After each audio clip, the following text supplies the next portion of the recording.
नमस्कार दोस्तों, हम आज आप लोगों को जब दूल्हे को दही खिलाते हैं तब की गीत हम आप लोगों को सुनाने जा रहे हैं। तो अगर हमारे गीत आप लोगों को पसंद आए तो लाइक ज़रूर करना और अपने दोस्तों से शेयर करना ताकि वो भी इस गीत को सुन सकें। तो चलिए हम आप लोगों को गीत सुनाते हैं। ददिया बामरो हिंदुस्तानी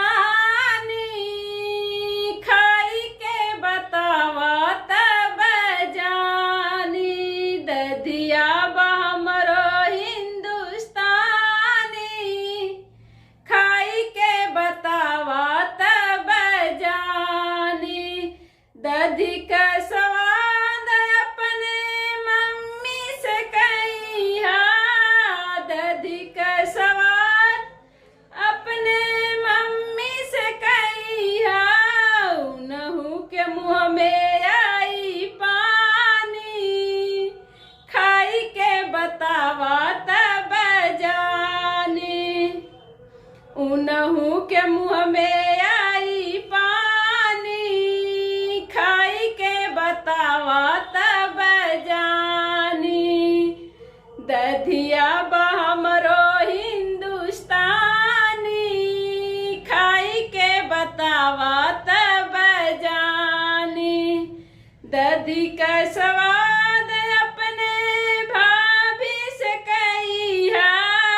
दधी का स्वाद अपने भाभी से कहिया।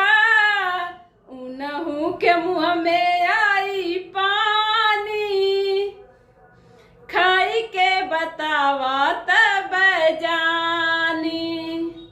उनहु के मुँह में आई पानी खाई के बतावा तब जानी।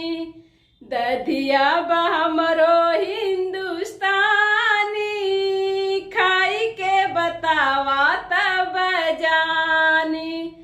दधी का स्वाद अपने सिस्टर से कहिया।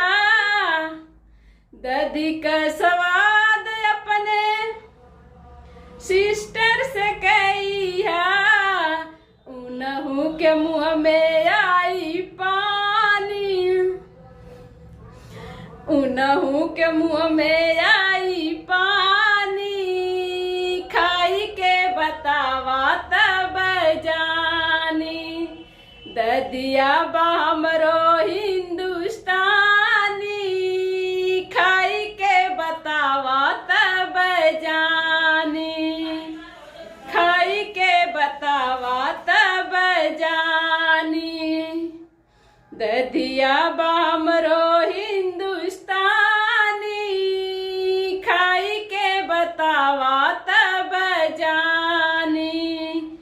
खाई के बतावा तब जानी। तो दोस्तों, गीत कैसी लगी कमेंट करके हमें जरूर बताइएगा। फिर मिलेंगे अगले गीत में, तब तक के लिए नमस्कार।